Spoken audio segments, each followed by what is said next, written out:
ጂያንና አሊያ ፍርድ ቤት የነበራቸው ፍጥጫ ወደ ሌላ ምዕራፍ እንዲሸጋገሩ አድርጓቸዋል። ጂያን ዳኛውን ለማሳመን ብሎ አሊያን እንደሚያፈቅራት ሲናገር ለአሊያ ግን በጣም ብዙ ትርጉም ነበረው። ጂያን ቤት ከመጣ በኋላ ምንድን ያልከው ብላ ስትጠይቀው ውሸቱን እንደሆነና ዳኛውን ለማሳመን ብቻ አውቆ ሆን ብሎ እንዳደረገው ይነግራታል። አሊያ ግን በጣም እየተጠራጠረች ነው። በአንድ በኩል ይህን ያወቀችው ናሬም ብትሆን አሊያ ስትነግራት በጣም ነበር ደስ ያላት። በእርግጠኝነት ወንድሟ ጂያን ከአሊያ ፍቅር እንደያዘው ወይም የተለየ ስሜት እንደሚሰማውና እንዲሁም አሊያም ደግሞ ብትሆን የተለየ ስሜት ለጂያን እንዳላት ነበር የተረዳቸው። አሊያ ግን ድርቅ ብላ የሚሰማት ስሜት እንደሌላ አስረዳታለች። ሚኔ በዚህ መሃል በአሊያ በጣም ተናዳለች። እሷ የምታየው እንደ ጨዋታ ነው። በአሊያና በጂያን እንደዚህ መሆን በጣም እየተደሰቱት ደግሞ በአንድ በኩል እነ እሙ ናቸው። አሁን ሊሆነ ለየት ያለ ነገር አዘጋጅተው እየጠበቋን ነበረ። አሊያ መጣች። ከልጇ ጋር ሰላም እየተባባለች ነበረ። ለልጇ የሆነ ኬክ ነገር ሰጥተውታል። እሱን እየበላ ደስ ብሏት ዛሬ የተለየ ነገር ወይም ፕሮግራም ዝግጅት ነገር እንዳለ ጠየቀች። ከዛ እሙ ትመርቃት ጀመረ። ከዛ ከድርም ነበረ። ከድር ቶሎ በል ከመኪና ወርደው ሳታይ ወይዘሮ ሰዳከት እንዳታየ ስትለው ነበር። ድንገት ሰራከት መጣች። ከድር በቃ ይዘው ሂድ እንዳታየ ወይዘሮ ሰዳከት እያለች በጣም ተጨነቀች። ወይዘሮ ሰዳከት መጣች። ምን ሆናችሁ ነው ብላ ጠየቀች። ምንም ወይዘሮ ሰዳከት ዝም ብለን እኮ እያወራን እንኳን ደህና መጣሽ አለቻት። እሙ ምንድነው የተደናበርሽ ትመስያለሽ? እሺ በቃ ብላ ወደ ውስጥ እየገባች ነው ሰዳከት። ከዛ እሙ ዝም ብላ አሊያን እየመረቀቻት ነው። ስለዚህ አሊያ የሆነ ነገር ተሰማት። በእርግጠኝነት የሆነ ነገር አለ ብላ እያሰበች ነበረ። ወደ ውስጥ እያመራች የነበረው እውነትም ለየት ያለ ነገር ተፈጥሯል። ይህም ወደ መኝታ ክፍሏ ስትገባ እነ ሙዛፈርና ሌሎች ወንዶች ሆነው አልጋ አስገብተው አሁን ደግሞ ፍራሽ እያስተካከሉ ነበር። እንዴ ምን እያረጋችሁ ነው ትላቸዋለች። እህቴ እንኳን ደህና መጣሽ። ወንድሜን የጠየቀኝ ጂያን ወንድሜ አርጉ ብሎ ነው የምናረገው። አልጋውን አስተካክሉ ብሎናል። ቀይሩት ብሎ ነው አላት። ቀይሩት አላችሁ ትላቸዋለች። አዎ ቀይሩት ብሎን ነው ይሏታል። ለምን እንደዚህ ሆነ ብላ ግራ ገብቷት እየጠየቀች ከዛ ድንገት ጂያን መጣ። ጂያን ምንድን ያረከው? ምንድነው ለምሮ አልጋውን የቀየርከው ብላ ላይ እየጠየቀችው ሙዛፈር ጨርሳችሁ በቃ ከጨርሳችሁ ውጡ ብሏቸው እንዲወጡ አረጋቸው። እነሱ ከወጡ በኋላ ምንድነው ይሄ ብላ ጠየቀችው። አልጋኗ እዚህ ላይ እንድተኝ እያላ ነው። እኔ አልተኛም፣ መቼም እዚህ አልተኛም አለችው። አሊያ ትድረቂ እንዲ አንተ አልጋ ላይ አልተኛማ ስትሄል የነበረው በቃ እዚህ ወንበር ላይ ስትተኝ ተጣመሽ ነው የምትተኘው። ይሄ አልጋ ይሻልሻል፣ ይሄ አልጋ ቀየርኩልሽ አላት። ዞር ስትል ወንበሯ የለም። ወንበሬት አለ፣ ወንበሬን አምጣ ወንበሬት አለ ብላ ጠየቀችው። የለም ከዚህ በኋላ አይመጣም አላት። ወንበሬን አምጣ ጂያን በፍጹም ካንተ ጋር አልላቀቅም፣ ወንበሬን ታመጣለህ አለችው። እንዴ ለምንድነው የወንበሩ ነገር እንደዚህ ያሳሰበሽ? አልጋው ላይ አትተኝም እንዴ? ምን ችግር አለው? የት ይሄድብሻል? እስኪ ቆይ አንድ ጊዜ ተረጋጊ። ቆይ እንዴ እዚህ ላይ ትተኛለሽ ከዚህ በኋላ ሲላት፣ ጂያን ወንበሬን ታመጣዋለህ፣ ቀጥ ብለህ ወንበሬን አምጣ አለበለዚያ እንጣላለን፣ ቶሎ በል አምጣው። የት አለ አለችው። ከዚህ በኋላ አይመጣም፣ በቃ እዚህ አልጋ ላይ ትተኛለሽ እያላን ነው። ወንበሬን ካላመጣን እናንተ እንጣላለን አለችው። በቃ እዚህ አልጋ ላይ ማረፍ አለብሽ፣ ስራ እየዋልሽ እኮ ነው የምትመጪው፣ ይደክምሻል እኮ። እዚህ ላይ ረፊው አልጋ ቀየርኩልሽ እኮ፣ ምንድነው የምትፈልጊው? ምንም ከኔ ጋር የሚያገናኘው ነገር የለም። ይሄ አልጋ ለምንድነው ለወንበሩ ይሄን ያህል ትርጉም የሰጠሽው እያለ ጠየቃት። ወንበሩ በቀላሉ እጇ እንደማይገባ ሲገባት ተናዳ ልትወጣ ነው። ከዛ በኋላ ይኸውልሽ ከኔ ጋር ትጨቃጨቂ ጂያን በጣም ይከፋዋል አላት። ዴኒዝ ነው ስሙ ትለዋለች። እሱ ደግሞ ጂያን ነው እያለ ይከራከራል። ከዛ ዞር ብሎ የአንገት ሀብልን አየው። ይህ አንገት ሀብል ደግሞ ማለት ነው ለልደትሽ ስጦታ እኔ የሰጠሁሽ ነው አይደለ? ስለዚህ ምን አለበት እዚህ ባታስቀምጪው? ለቀናት ያህል እዚህ ነበረ። እዚህ ሀብል ውስጥ ያለው የልጅሽ ፎቶ ነው። ምን አለበት መልሰሽ ብታጥልቂው? ምን ችግር አለው ብሎ እየጠየቃን ነው። ልረፍበት ብሏት ከዛ ወደ ክፍሉ እያመራ ነበረ። ወደ ክፍሉ ሲገባ እሷ የመጣቸው ወደ እነ እሙ ነበረ። ወደ ኪችናቸው እየገባች እሙ የታለ ባለቤትሽ አለቻት። ሙዛፈርና አሊያ እየፈለገች ነው ትሏለች። ከዛ አሊያ ስትመጣ ወንድሜ የታለ ወንበሩ የታለ ብላ ጠየቀችው። ወንበሩማ ያው ጂያን እኮ አስወግዱት ብሎናል እኮ አላት። እኮ የታለ? እኔ ደግሞ እንድትመልሱ ትፈልጋለሁ። የታለ ወንበሩ? አምጣው፣ አሁኑን አምጦት ብላ ጠየቀችው። እሞና ፓኪዜ የሚሰሩትን እየሰሩ ቀና ብለው ይመለከቷቸዋል። ወንበሩን አምጣው ስትለው ኧረ ወስደውታል እኮ አላት። እኮ ደውልለት አልወሰደው ሰው የታለ ብላ ጠየቀችው። ቅድም ከአልጋው ጋር እንደተወሰደ እየነገራት አሁን ደውለ አስመጣ አለችው። ከዛ እሱ ግራ እየገባው ወደ ውስጥ ገባና ከዛ ስልክ ይዞ መጣ። ሄሎ ወንድሜ እንዴት ነው ወንበሩን የታደረጋችሁት ብሎ ጠየቀው። እንዲህ ሲለው ከዛም ወደ ኦርፋ የምትባል ከተማ ከሚዲያት በጣም ብዙ ትርቃለች፣ እዛ እንደተወሰደ ይነግሩታል። ሙስጣፋ ስልክ አናግሮ ከጨርሰ በኋላ እህቴ በጣም ይቅርታ፣ ነገር ግን ወንበሩን ኦርፋ ወስደውታል አላት። በዚህ ፍጥነት እንዴት ነው ኦርፋ የሚሄደው ብላ ጠየቀችው። እኔም አልገባኝም አላቅም አላት። እሺ ጥሩ ብላ በጣም ተናዳለች። ስታቸው እየወጣች ነበረ። ከዛ ፓኪዜ እንዴ ወንበሩ ለምን ወሰድክባት መልስላት ትለዋለች። ለምን ዋሻ እያሉት እሙና ፓኪዜ ሲያፋጥጡት ጂያን ነው ይህን ይፈልገው፣ ጂያን እኮ ነው የፈለገው፣ ምን ላርግ ታዲያ ምን ማድረግ ነበረብኝ እያለ ይጠይቃል። ከነሱ ጋር ይጨቃጨቃል። ማታ ላይ ሚኔ ከሆስፒታል እየወጣች ነው። ድክምክም ብሏታል፣ ደግሞ ተናዳለች። ዛሬ ከፍቷታል። ከቢሮ እየወጣች ነበረ። በድንገት ኡር ያገኛት። ሚኔ እንዴት ነሽ? ደህና ነሽ እያላ ነበር። ደህና አይደለሁም አለችው። ሁለቱም ቀስ እያሉ ይራመዳሉ። ዛሬ ያው ብቻዬን እራት ልበላ ነበር፣ አብረሽኛ መጪም ብሎ ጠየቃት። እሺ ይቻላል ብላ ጠየቀችው። ከዛ አብረው እራት ሊበሉ እየሄዱ ናቸው። ጂያን ወደ ክፍሉ ገብቶ አረፍ ብሏል። ከዛ ድንገት በሩን ከፍቶ ሲወጣ አሊያ አልጋው ላይ ትተኛለች ብሎ ሲጠብቅ ነበረ። እሷ ግን ከአልጋው አጠገብ መሬት ላይ አንጥፋ ነበር እየተኛች ነበረው። ይህንን በዚህ ዛት ሲመለከት ፈጣሪው ትዕግስቱን ስጠኝ እያለ ነው። ከዛ ወደ እሷ እየቀረበ ነበረ። አሊያ ተነሺ፣ አሊያ እያለ ይቀሰቅሳት ጀመረ። እሷን ለመቀስቀስ ታገለ፣ ሞከረ። ከዛ ቀጥታ የለበሰችውን ነገር እያነሳ አሊያ ተነሽ፣ ከዚህ በኋላ እዚህ ጋር መተኛታችም አልጋው ላይ ነው የምተኘው እያለ ነበር። ጃና ትረብሸኝ፣ በእናትህ ልተኛበት፣ ለምድሮ የምትረብሸኝ ልተኛበት እንጂ እያለችው ነበረ። ነይ ተነሽ፣ ተኝ፣ እዚህ አልጋ ላይ ነው መሆን ያለብሽ ብሎ አልጋው ላይ የገፈተራን ነበር። ተወኝ በቃ አልፈልግም ብላ ከአልጋው ላይ ተነሳች። እዚህ አልጋ ላይ አልተኛም፣ ወንበሩን ታመጣለህ፣ በቃ እዚህ ላይ አልተኛም፣ ለምድሮ በማታ የምትረብሸኝ፣ ለምሮ ከእንቅልፌ የምንቀሰቅሰኝ አለችው። አሊያ አንቺ ነሻ ታዲያ ምን ተባብለን ነበር ቅድም? አልጋው ላይ ተኛለሽ አላልኩሽም እንዴ አላት። አልተኛም ብያለሁ እኮ ለምሮ መጨቀጭቀኝ፣ በቃ ወንበሩን ታመጣለህ፣ ወንበሬን ፈልገዋለሁ በማለት ጠየቀችው። የምን ወንበር? ስለምን ወንበር ነው የምታወሪው? አሁንም ሀሳብሽን አልቀየርሽም እንዴ በማለት ጠየቀ። ወንበሬን አምጣ፣ ከዛን እዚህ አልጋ ላይ ተኛለሁ አለችው። ተኛለሽ? እርግጠኛ ነሽ አላት። ተኛለሁ፣ ወንበሬን ግን አምጣ አለችው። ጥሩ ተስማምቻለሁ፣ ይኸው ብሎ ሊጨብጣት እጇን ዘረጋ። ኧረ እባክህ የምርህን ነው አለችው። የምሬን ነው እያለት ሊጨብጣት እጁን እንደዘረጋ ነው። እሺ ጥሩ ብላ ጨበጠችው። ስትጨብጠው ነይ ተኝ ብሎ እጇን እየጎተተ አልጋው ላይ አስተኛት። ከዛ አልፈልግም ብላ ካልጋው ላይ ትነሳስተል የሆነ የአልጋ ልብስ ነገር ይዞ ነበር። በሱ ይዟት አሊያ ቆይ እባክሽ ብሏት አልጋ ላይ እንዳስተኛት እሱም እላዩ ላይ ነበረ። ሁለቱም በዚህ መንገድ ይተያያሉ። ቀዝቀዝ ብላ ረጋ ብላ ታየዋለች። እሱም ቢሆን እያያን ነበረ። አሊያ እዚህ አልጋ ላይ ተኝሽ፣ እዚህ ላይ ነው መተኛት ያለብሽ፣ እባክሽ ሌላ ነገር እንዳውራት ገፋፍኝ፣ ተመልሼ ስመጣ እዚህ አልጋ ላይ ካጣውሽ ሌላ ነገር ነው የምናወራው፣ ነግሬሻለሁ እያላን ነበረ። ከዛ በሩን ከፍቶ እየወጣ ነበረ። አልተኛም፣ እዚህ አልጋ ላይ አልተኛም ብላ ትጮኋለች። እሱ ትቷት እየወጣ ነበረ። በሌላ በኩል ሚኔና ኡር ቁጭ ብለው ብዙ ነገር ያወራሉ። እኔ እኮ ነግሬያለሁ እኮ ኡር፣ የእነሱ ጋብቻ ፌክ ነው አልኩ እኮ። ፌክ ነው አልሰማኝም እንዴ አለችው። ገብቶኛል፣ አንቺ ያልሽኝ ገብቶኛል፣ ግን እኔ ደግሞ ያየሁት ነገር አለ ምልሽ፣ ፍርድ ቤት ያየሁት ማለት ነው። ፍርድ ቤት የተባባሉት ነገር በጣም አስገርሞኛል አላት። ነግሬያለሁ የለ የፈለገ ሊያስመስሉ ይችላሉ። ጂያንም ለእሷ ስሜት የለውም፣ እሷም ለሱ ምንም ስሜት የላት። እየነገርኩ ነው። ተገደው ነው ሁለቱም እዚህ ትዳር ውስጥ የገቡት። እሷ ልጇን ለመጠበቅ ብላ ነው በቃ ጂያንን ያገባችው፣ ምክንያቱም የባሏ ወንድም ነው ብላ ነገረችው። ከዛ ጋብቻው እውነት አይደለም ተረጋጋ አለችው። ተረጋጋ? ለምን ብዬ ነው የምረጋጋው? ለምን አለ ኮስተር ብሎ። አውቃለሁ እኮ ኡር ተው እንደሷ አትይ፣ የሚሰማን ስሜት አውቃለሁ። ይኸውልህ የእሷ ነገር አሁንም ቢሆን በጣም እየተፈታተነ ነው አይደለ? አሊያን ትወዳታለህ እኮ ግልጽ ነው አይደለ? ሁለታችንም ተመሳሳይ መንገድ ነው እየተራመድን ያለ ነው አለችው። ምን ማለት ነው ይሄ? ምን ማለት ነው? ይኸውልሽ ሚኔ ያልገባሽን ነገር ልንገርሽ፣ ፍርድ ቤት ውስጥ ያየሁት ነገር ማለት ነው ሁለቱ በጣም እንደሚፋቀሩ ነው። ጂያን እዛ ጋር ለመዋሸት ድራማ ለመስራት ምናምን ብሎ ነገር ሊሆን ይችላል የተናገረው ነገር፣ ግን እኔን አላምንበትም። እኔ የተመለከትኩት ነገር በትክክል እንደሚዋደዱ ነው። እንደሚያፈቅራት ሲናገር አሊያም ቢሆን አይኗ እንደ ፀሐይ ነበር ያበራው። ምን ማለት ይቻላል እንግዲህ አላት። እንዲህ ሲላት ተሸውደሃል አለችው። ታውቂያለሽ ዳኛው እንዲህ ሲለምነው እንደነበረ መፋታት የለብኝም እያለ ሲላት በጣም ነበረ ሚኔ እየተበሳጨች የመጣቸው። ሚኔ ፊት ለፊት የነበረውን ሳህን እየሰባበረች ይፋቀራሉ አይደለ? ይዋደዳሉ አይደለ? በል ተናገር እስኪ ይዋደዳሉ አይደለ? የዚህ ፍቅር አንተ መስካሪ ሆንክ ማለት ነው እያለች ያገኘችውን ነገር እየወረወረች ስትሰባበር፣ እንዴ ሚኔ ተረጋጊ፣ ቆይ አንዴ ተረጋጊ ባክሽ እያላት ሚኔ ባሰባት። እያለቀሰች ምንድን ያልከው ብላ ስትጮህ ነበረ። ሚኔ በአንድ ጊዜ ታመመች፣ አይምሯን መቆጣጠር ከበዳት። ይህን ጊዜ ኡር ከቦርሳ ውስጥ ስልኳን አወጣ። ከዛ በቀጥታ ወደ ጂያን እየደወለ ነበር። ጂያን ደግሞ ወደ ቢሮ ውስጥ መጥቶ ተቀምጠዋል። ከዛ ጂያን ሚኔ እየደወለችለት ሲመለከት ውፍቺ ደግሞ እያለ እየተነጫነጨ ስልኩን አነሳ። ማንሳት አልፈለገም። ሚኔ ምንድን ነው ብሎ ጠየቃት። ከዛ እንዲህ ብሎ ሲጠይቅ ኡር ይኸውልህ እኔ ኡር ነኝ ሚኔ ታማለች፣ ችግር ተፈጥሯል፣ ይኸውልህ መምጣት አለብህ አለው። ከዛ ጂያን ወደ ቦታው እየመጣ ነበረ። እንደመጣ ምን ሆና ነው ብሎ ጠየቀው። ከዛ ኡር አላውቅም በዚህ መንገድ እንደዚህ ሆነች እያሉ ነበረ። ከዛ ጂያን ወደ ሚኔ እየጠጋ ነበረ።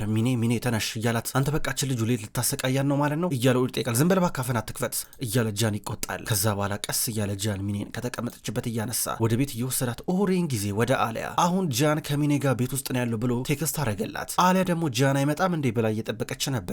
ከዛ ይህን ቴክስት ስታዩ ደነገጠች፣ ተናደደች። ፈጥና ወደ ሚኔ ቤት ለመሄድ እያሰበች ነው። ጂያንና ሚኔ ቤት መጡ። በጣም በርዶኛል እያለች ነው። ከዛ ሶፋው ላይ ጋደም እንድትል ካረጋ በኋላ ምንድነው ምን ላምጣልሽ ብሎ ጠየቃት። እዛ መሳቢያ ውስጥ መድኃኒት አለ ራሴን እያመመኝ ነው አቀብለኝ አለችው። ከዛ መድኃኒቱን ሊያመጣላት ወደ መሳቢያው ሲጠጋ በር ተንኳኳ። በሩ ሊከፍት አመራ። በሩን ሲከፍት እየመጣችው አሊያ ናት።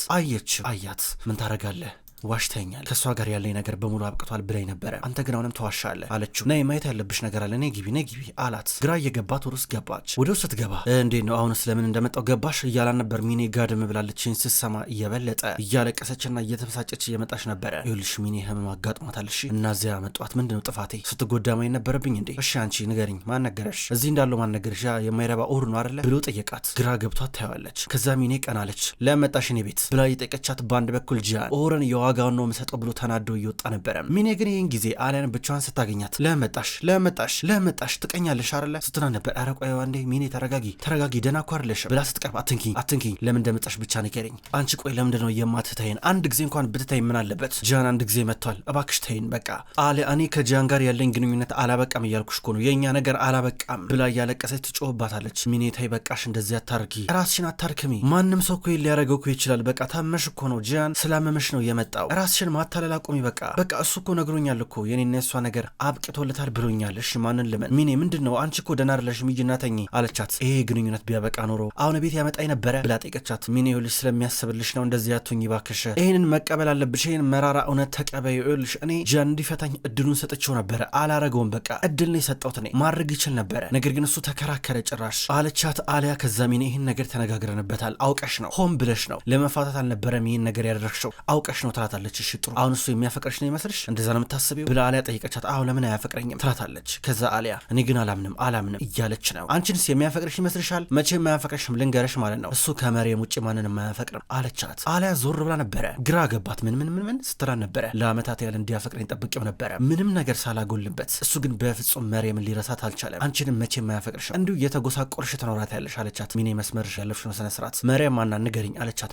መሬምማ አሁንም ልብ ውስጥ ያለች ሴት ናት። እሺ ባለቤትሽ ቦራን ያኔ ቪዲዮን ሲቀዳ በልብ ውስጥ ያለች የሆነች ሴት አለ፣ እሱ ነው ፓስዋርዱ ብሎት ነበረ፣ አላየሹም እንዴ አለቻት። ኧረ እኔ እንደዚህ ነገር አላየውም፣ ምንድነው ደግሞ የምትይው ብላ ላይ ጠየቀቻት። ውሸታም አትዋሺ፣ ነይ ላሳይሽ ብላ ቪዲዮን ከፈተችላት። በቪዲዮ ላይ ቦራን የሚያወራው ያው ፓስዋርዱ እንግዲህ በልብ ውስጥ ያለችው ሴት ናት ይላል። ከዛ ሚኔ በደንብ አድርጌ ጠንቅቄ ስለማቅ ነው መሪያም ብዬ አስገብቼ ቪዲዮን ከፍቼ ያየሁት ብላ ነገረቻት። አሊያ ደነገጠች። አሁን ስለ ጂያን የመጀመሪያ ፍቅር ስትሰማ የመጀመሪያዋ ነው። ስለ መሪያም የበለጠ በደንብ ለማጣራት ጉጉቷ ጨመረ። በሌላ በኩል ጂያን ወደ ኡር ቤት መጣ። ኡር ፊት ለፊት ጂያንን ሳይው ደነገጠ። ከዛ ጂያን ቶሎ ነበር ተስፈንጥሮ ላዩ ላይ ወጥቶ በቦክስ ፊት ለፊቱን የደበደበው። በተደጋጋሚ እምሽክ አድርጎ ከደበደበው በኋላ ትቶት ወጣ። ጎረቤቶቹ ወደ ፖሊስ እየደወሉ ናቸው። ከዛ አሊያ ቀጥታ መጣች። እቤት ስትመጣ እነ ኦሞን ጂያን አልመጣም እንዴ ብላ ጠየቀቻቸው። ኧረ አልመጣም፣ አቶ ጂያን አልመጣም ይሏታል። ከዛ አቶ ጂያን ታሰረ ብለው ነገሯት። ፖሊስ ጣቢያ እንዳለ ሲነግሯት ከዛ ምን ኡር እንደበደበው እንዴ ብላ ጠየቀቻቸው። አዎ ግን ምንም አታስብ፣ ይመለሳል፣ ለጥያቄ ብቻ ነው የወሰዱት በማለት ነገሯት። አሊያ ተጨነቀች፣ ተናደደች። ከዛ በቀጥታ ወደ ውስጥ እየገባች ነው። በጠዋት ጂያን ከፖሊስ ጣቢያ እስካሁን ድረስ አልተለቀቀም። እነ ሰዳከት መጥተው ይጠባበቃሉ። ከዛ ከካያ ጋር ጂያን እየወጣ ነበረ። እስካሁን ድረስ ማረፊያ ክፍል ነበረ። ሰዓቱን እየተቀበለ እያረገ ነበረ። ሽጉጡንም ይቀበላል። እሺ ምንድነው ነገሩ እያለች ሰዳከት ኤሮልን ጠይቀዋለች። ያው ጂያን ቃሉ እንዲሰጥ ተደርጓል። በቃ ከዚህ በኋላ ምንም ነገር የለም፣ ግን መጠንቀቅ አለበት በማለት ነገራት። ጂያን ምን እያሰብክን ያለው? እጅ ልጅ በቃ አይምሮ ልታሳጣህ ነው እንዴ? ምን አድርገ ነው ሰውዬውን የደበደብከው ትለዋለች። ኦር ፊቱ ልክ አይደለም፣ እየወጣ ነበረ። መቼ ስለሷ ብላ አይደለም የደበደብከው? እንደዛ ነው ስትሆን ነበር። እማዬ በቃሽ ቤት እናወራለን እያላት መኪና ውስጥ ገባ። ሁሉም መኪና ውስጥ ገቡ። ወደ ቤት እየመጡ ነበረ። አሊያ ቆማ ስትጠብቃቸው ነበረ። ከዛ በቀጥታ ሰዳከትን አልፈራቻትም። ፊት ለፊቷ ቆማ ስትጠብቃን ነበር ደረጃው ጫፍ ላይ። በአንድ በኩል ጂያን እናቱን ይከተላታል። ሰዳከት በአሊያ በጣም ተናዳለች። አሊያ ግን ልትጋፈጣት ፊት ለፊቷ ቆመች። አንቺ ልጄ ልታጠፊ ቆርጠሽ ተነስተሻል። ለምንድነው ጂያን ይህን ሰውዬ እንደዛ የደበደበው? ምን አድርጎ ነው? ምን ምልክት ሰተሹ ነው? ምን ተስፋ እየሰጠሹ ነው ለዚህ ሰውዬ? ምንም እየገባኝ አይደለም አለቻት። ወይዘሮ ሰዳከት ምንድነው የምትይው? ምን አይነት ቃሎች ናቸው እነዚህ? ምን እያልሽ እየከሰስሽኝ ነው ደግሞ በሆኑ ስትል ከሰልችቶት ወደ ክፍሉ ይሄዳል። እማዬ እባክሽ ወደ ክፍልሽ ሂጂ በቃ እያለ ጂያን ከእናቱ ጋር ይከራከራል። ይሄ ዶክተር ይኸውልሽ የሆነ ያየው ነገር አለ፣ በተለይ እዛ ፍርድ ቤት መጥቶ ለአንቺ ብሎ ተከራክሯል አለቻት። አዎ ተከራክሯል አለቻት። ከዛ አሊያም ብትሆን ለምንድነው በአንቺ እንደዚህ ፍላጎቱ ያደረበት? ምንድነው ነገሩ ስትላት ወይዘሮ ሰዳከት ምን እያልሽ ነው ያለሽው? ለምንድነው የማይሆን ነገር እየተናገርሽን የምትወቅሽኝ ሁል ጊዜ? ለምረባ የማይሆን ነገር ምትከሽኝ አልፈልግም በቃ ብላት ወደ ክፍሉ ሄደች። አሊያ ጂያን ደግሞ እማዬ በቃ እያለ ወደ ክፍሉ ሊሄድ ነበረ። ይኸውልህ እች ሴት ከዛ ሰው መራቅ አለባት፣ አለበዚያ ከባድ አደጋ እየመጣብን ነው። ጂያን አይታየም እንዴ አለችው። ከዛ እሱ ወደ ክፍሉ እየገባ ነው። አሊያ ቆማ እየጠበቀች ነበረ። እሺ አሊያ ሁሉንም ነገር ልንገርሽ እኔ ማለት ነው። መጀመሪያ ሚኔ ደወለችልኝ። ሚኔ ስትደውልልኝ ቀጥታ ያናገረኝ ኡር ነበረ። ሚኔ በጣም ታማለች መምጣት አለብህ አለኝ። ከዛ በቀጥታ እሷን ይዤ እቤት ሄድኩኝ። ምክንያቱም ሚኔ ከዚህ ቀደምም ራሷን ልታጠፋ ሞክራ ነበረ። የእሷ ነገር በጣም ያስፈራኛል እና ሄድኩኝ እቤት አደረስኳት። ከዛ ኡር የሚባል የማይረባ ለአንቺ ደውሎ ነገረሽ፣ ግን ለምን እንደነገረሽ ማወቅ እፈልጋለሁ። አየሽ የሆነ ጭንቅላት ውስጥ የሆነ የሚያጠነጥነው ነገር አለ። ከመጀመሪያው ቀን ጀምሮ ልክ ነኝ ብሏት ወደ ውስጥ እየገባ ነበረ። ጂያን አለችው። ምንድን ነው ብሎ ዞር ብሎ አያት። የሆነ ነገር ልጠይቅ እፈልጋለሁ ብላ ተመለከተችው። ከዛ እሱ ምንድን ነው ይላታል። እኔ ምልህ ሚኔ የሁላ ዓመት ስትወድ ስታፈቅር፣ አንተ ግን እሷን ለማፍቀር በጣም ተቸግረ ነበረ። ለምንድን ነው ለእሷ ስሜት ያልተቀየረው? እስኪ ንገረኝ አለችው። አለ ምንድን ነው ይሄ? ስንት ጊዜ ነው ደጋግሜ የምነግርሽ? ለምንድነው ስለዚህ ጉዳይ ደጋግመን የምናወራው? ምንም እኮ የሚወራ ነገር እኮ የለው። ለምንድን ነው ከዚህ ጥያቄ ጋር እንደዚህ ተጣበቅሽው? ምንም እየገባኝ አይደለም አላት። ዝም ብላ ታየዋለች። ታዩ በቃ ይሄን ነገር ብትረሹ ይሻላል። ምንም ጥቅም የለውም። በቃ መልስ የለውም። ለማንኛውም አሁን ደክሞኛል፣ ገብቼ ልረፍ። መልካም ቀን ብሎ አገባ። ከዛ ሚኔ የነገረቻት ነገር ትዝ አላት። ለአመታቶች ያህል እስኪያፈቅረኝ ጠብቄ ነበረ፣ መቼም አንቺንም አያፈቅርሽም ብላታለች። አሊያ የሆነ ነገር እየፈራች ነው። በሌላ በኩል ዘሪን ከሰዓታቶች በኋላ ከደሚር ጋር ያላት ጋብቻ ይፈጽማል። አሁን ክፍሏ ሆና እየተዘገጃጀች ነበረ። ክፍሏ ሆና ስትዘገጃጅ ድንገት እናቷ መጣች። የኔ ቆንጆ ልጅ ብላ ወደ እሷ እየቀረበች እማዬ ቀለበቱን አምጪው አለቻት። ከሀያ የጠለቀላትን ቀለበት እናቷ ወስዳባን ነበረ። አሁን አምጪው ስትላት ዜሬን እባክሽ ተይ እንደዛ ይደረገ ምን ሆነሽ ነው? አንቺ እኮ ትዳር ልትመሰርቺ ነው አለቻት። እማዬ አምጪው፣ እስካሁን ድረስ አንቺ የምትይኝን ነገር በሙሉ ስሰማ ነበረ። ከዚህ በኋላ ግን በፍጹም የማዳምጠው ነገር የለም። ቶሎ ብለሽ ቀለበቱን አምጪው በማለት ተቆጣቻት። ከዛ እናቷ ከደበቀችበት ቦታ ቀለበቱን አውጥታ ጠቻት። ዜሬን ቀለበቱን ስታዩ እያለቀሰች ነበረ። ካያ እስካሁን ምንም የሚያውቀው ነገር የለም። ቁጭ ብሎ ያስባል። ጂያን መጥቶ እንሂድ በቃ እያሉ ነበረ። ከዛ አብረው የወጡ ድንገት ሚኔ ደወለችለት ስለ ጂያን። ጂያን አሁንም ቢሆን እየደበረው ስልኩን አነሳ። ሄሎ ሚኔ ምንድን ነው አላት። ጂያን ቆይ አንዴ እንዳዘገው ስልኩን። ታውቃለህ ግን ትላንትና ቤቴ ስለመጣ በጣም ደስ ብሎኝ ነበረ። ትላንትና ለተፈጠረው ነገር አዝናለሁ፣ ግን እኔ ታውቃለህ እኔ አይደለሁም ለአሊያ አንተ ቤቴ እንደመጣ የነገርኳት ኡሁር ነው። በነገራችን ላይ ኡሁር አሊያን በጣም ይወዳታል ታውቃለህ ስትለው ስልኩን ጆሯ ላይ ዘጋው። ተናዶ እየወጣ ነበረ። ኦስካን በሌላ በኩል ወደ መኪናው እየገባ ነው። ሊሄድ ነበር። በድንገት መኪና ውስጥ ሊገባ ሲል ናሬን አያት። ናሬ እየተጣደፈች መኪና ውስጥ እየገባች ነበረ። የት ልትሄድ ነው እያለ ግራ ገብቶት ይመለከታታል። እሷ ግን በቀጥታ መኪና ውስጥ ስትገባ ወዲያው ነበር የተከታተላት። የልትሄድ ትችላለች ብሎ ያስባል። በሌላ በኩል ሻይን ጨንቆታል፣ ይቁነጠነጣል። ዛሬ ከሰዓት ችሎታ አለበት። በአንድ በኩል አሊስ ደግሞ ሻይን እባክህ ለአንተም እንድትጨነቅ እኮ እኛም ጨንቆናል እኮ ተረጋጋና ተቀመጥ፣ ምንም የሚፈጠር ነገር የለም ይለዋል። አሊስ አንተ እኮ ከዚህ እስር ቤት በቀላሉ ትወጣለህ፣ የኔ ጉዳይ ግን ተስፋ የለውም ይለዋል። ሻይን እንደዛ አትበል፣ ዛሬ ከዚህ እስር ቤት ትወጣለህ፣ ነጻ ትሆናለህ ይሏል አባቱ። አባዬ ምንድነው እኔ ማላቀው ነገር አለ እንዴ ንገረኝ አለው። ከዛ በኋላ አባቱ ኧረ ምንም ነገር የለም ግን በቃ ታይቶኝ ነው እየነገርኩ ነው፣ ምንም ያረከው ነገር የለም፣ ከዚህ እስር ቤት ትወጣለህ፣ የአልቦራ መሪ ትሆናለህ፣ ከጂያን ስልጣኑን ትረከባለህ እያለው ነበረ። እንዲህ እያለው እያናገረው በሌላ በኩል ናሬ ወዲያው ነበረ ወደ ነደሚር ቤት የመጣቸው። ገና ከመኪና እየወረደች ነበረ። ኦስካንም አሁንም ይከታተላታል። ወዲያው ነበረ እሱም ከመኪና እየወረደ ነበረው። ከመኪና ወርዳ ቀጥ ብላ ወደ ነደሚር ቤት በርጋ ቀረበች። ደሚር ባይባርሰን ለማናገር ፈልጌን የመጣሁት ብላ በር ላይ የነበሩ ጠባቂዎች ተናገረች። አንደኛው መልእክት ሊያደርስ እየሄደ ነበረ። በአንድ በኩል አሊያ ደግሞ ልብሷን ቀያይራ ልትወጣ ነው። ከዛ ትዝ ያላት የጂያን የሚስጥር ክፍል ነው። ምንድን ነው ያለው እዛ ብላ ጥያቄ ተፈጠረባት። በተለይ ስለ መርየም የበለጠ ብዙ ነገር ለማወቅ ትፈልጋለች። ስለዚህ ከዚህ ቀደም ናሬን የጠየቀቻት ነገር ትዝ አላት። ቆይ ግን እዛ ቢሮ ምንድን ነው ያለው ብላ ጠይቃን ነበረ። ናሬ ደግሞ ምንም ነገር የለም ብላ ነግራታለች። ነገር ግን አሊያ ጥርጣሬው የበለጠ የባሰባት ሲመጣ ቀጥ ብላ ወደ ክፍሉ መጣች። ከዛ ደረጃውን ከወረደች በኋላ በሩ ልትከፍተው ብላ በጣም ፈራች። በመጨረሻ በሩ ልትከፍተው ሞከረች። በሩ ተቆልፈዋል። አልከፈትልሽ አላት። ተናደደች። ቁልፉን ደግሞ ከየት ነው የማመጣው ብላ ታስባለች። ናሬና ደሚር ተገናኝተዋል። እሺ ናሬ ምን ልትነግሪኝ መጣሽ እያለ እየጠየቃን ነበረ። ከዛ እሷ ይኸውልህ ደሚር እባክህ ተው ይቅርብህ እባክህ አንተ ቪዲዮን ስጠኝ። ዜሬን ይኸውልህ ምንም አታቅ ልጅ ናት። እባክህ በዚህ ነገር ዋጋ እንድትከፍል አታርጋት። እሷ አታፈቅረም፣ አንተም እኮ አታፈቅራትም እኮ ለምንድነው እንደዚህ ነገሮች የምትገባው እባክህ ብላ ለመነችው። ናሬ አሁን እንደው እንደዚህ የምንባባልበት ጊዜ ነው? እውነት ያስተሳዝበናል። በጣም ነው የሚያሳዝነው። እንደው በዚህ ሰዓት አንቺ የኛ ምስክር መሆን ነበረብሽ። አብረን እንሂድ ከፈለግሽ አላት። እባክህ ቪዲዮን ስጠኝ እባክህ አለችው። ነዲም አባቱ በርቀት ሁሉ ሲኬድ ያያል። ኦስካንም ቢሆን ይህን ጉዳይ በርቀት ሲመለከት ነበረ። ብዙ ግልጽ ያልሆኑለት ነገሮች ነበሩ። አሁን ገና ነበረ ግልጽ እየሆኑለት የመጡት። ይህም እስካሁን ድረስ ለምን ካያን እንደደበቀችው አልገባውም ነበረ። የደሚርንና የዘሬ ጋብቻ ሁኔታ ከካያ ደብቃ ሚስጥር አድርጋበታለች። አሁን ኦስካን ከዚህ በኋላ ይሄ ለሱ ሚስጥር አይደለም፣ ሁሉም ነገር ገባው። ነገር ግን በጣም እየገረመው ነበረ። ከዛ ናሬ ቆይ ግን አንተ ማለቴ አሁንም ቢሆን በቀል ነው የምታስበው? ጥሩ ነገር ልብ አያስብም አይደለ? ግን እኮ ስለ ሼዳ የምታስበው ነገር ትክክል አይደለም አለችው። ወንድም ሼዳን እንደዚህ እያለ ነበር የወሰዳት በማለት እየተናገረ ነበረ። ግን እኮ ሼዳ እኮ ወንድሜን እኮ ታፈቅረው ነበር፣ ፍቅር ይዟት እኮ ነው አለችው። ዝም በይ ናሬ ይላታል። እና እንዲፋቱ ጠይቋን ነበረ እምቢ አለችው በማለት ተናገረች። ውሸትሽ ነው ዝም በይ ይላታል። ውሸቴን አይደለም መፋታት አልፈልግም ብለው ነበረ፣ ራሷ ናት የነገረችኝ እንደምታፈቅረው ስትለው ዝም በይ ናሬ አፍሽን አትክፈቺ፣ ዝም በይ ታዲያ ለምንድነው ራሷን የጠፋችው በማለት ጠየቃት። ምክንያቱም ጂያን ፍቅሯን አልቀበል ሲላት ብላ ስትነግረው ዝም በይ አውቀሽ ነው እየዋሸሽ ነው ናሬ፣ ጥፊ ከዚህ አታናጂኝ እያለት ግድግዳውን በእጁ እየመታ እሷ ደግሞ እያለቀሰች ልታምነኝ ይገባል አለችው። አላምንሽም ውሸት አምነሽ አንቺ ሂጂ ጥፊ ከዚህ እያለ እየጮህባን ነበረ። ከዛ ደሜ እንደገና እል ውስጥ ገባ። መኪና ውስጥ ገብተው ይንቀሳቀሳሉ። ናሬ ባንድ በኩል እሷን ብትሆን እያለቀሰች በቀጥታ እየተመለሰች ኦስካን ድንገት ፊት ለፊት አገኛት። ኦስካን ሲያገኛት አንተ ደግሞ እዚህ ምን ልትሆን መጣ በማለት ጠየቀችው። እንዲህ ስትለው ናሬ የእውነት እንደዚህ ነገር ካንቺ አልጠበቅኩም ነበረ፣ በጣም ያሳዝናል። እኔ እኮ ለምንድነው ለካይ ነገር ያልነገረችው ብዬ በጣም ጥያቄ ተፈጥሮብኝ ነበረ። አሁን ገና ነው የገባኝ። ግን አላሳመንሽውም አይደለ? እጆቹን ማግኘት አልቻልሽም አይደለ? የሚያሳዝን ነገር ነው። ዘሪንና ደሚር ሊጋቡ ነው። ግን በጣም ያሳፍራል። አፍሬብሻለሁ። ለካይ ለወንድምሽ እንደዚህ አይነት ነገር ታረጊበታለሽ ብዬ ሀሳቤ አላቅም ነበረ። አሁን እሱ ስለዚህ ጉዳይ ቢያቅ ይቅር የሚል ይመስልሻል ብሎ ጠየቃት። ምሮ የምትቀባጠረው የማይረባ ነገር አትናገር ትሏለች። እኔማ ደውዬ እነግረዋለሁ ብሎ ስልክ ወጣ። ምን እያረክ ነው አለችው። ልነግረው ለካያ አላት። ረፍ ኦስካን ተው ኦስካን እባክህ እንደዚህ ማድረግ አይጠበቅብህም እባክህ አቆም እያለችው፣ እሱ ግን መደወል ቀጠለ። እየደወለ ቶሎ መኪና ውስጥ ገባ። እሷ ደግሞ ተናዳ ታየዋለች። ኦስካን በቀጥታ ወደ ካያ እየደወለ ካያ እየተጫወተ ነበረ። ኦስካን እየደወለ ሲመለከት ስልኩን አነሳ። ምን ልትሆን ደወልክልኝ እያሉ ነበረ። ካያ ስማኝ በደንብ እሺ፣ ዘሪን በቅርብ ጊዜ ታገባለች፣ ዛሬ ልትጋባ ነው ብሎ ነገረው። ምሮ የምታወራ አንተ ብሎ ካያ እየጠየቀ ነበረ። አሁን ከደሚር ጋር ትጋባለች ብሎ ሲነግረው ካያ ስልኩን ዘግቶ እየሮጠ ይወጣል። ካያ የነበረው ስራ ቦታ ነበር እየተጫወተ እየሮጠ ሲወጣ በአንድ በኩል ጂያን ምን ሆኖ ነው የሚሮጠው እያለ ይጠይቃል። እሱን ለማረጋጋት ሞክሮ አልተሳካላቸውም። ናሬ ለወንድሟ ጂያን ደወለች፣ ስለ ሁኔታው ነገረችው። እነ ጂያን በቀጥታ ወደ ቦታው እየደረሱ ናቸው። ደሚር በሌላ በኩል ጋብቻ ወደሚፈጸምበት ቦታ እየቀረበ በመጣ ቁጥር ናሬ የነገረችውን ነገር እያስታወሰ እየተረበሸ እንዲሁም በጣም እየተበጠበጠ እየመጣ ነበር። በመጨረሻም ከመኪናው ወረደ። መተንፈስ ከብዶታል። በኃይል እየተነፈሰ ነው ያለው። ከዛም ከተወሰኑ ደቂቃዎች በኋላ እነ ዘሪንን ይዟቸው ጋብቻ ወደሚፈጸምበት ቦታ መጡ።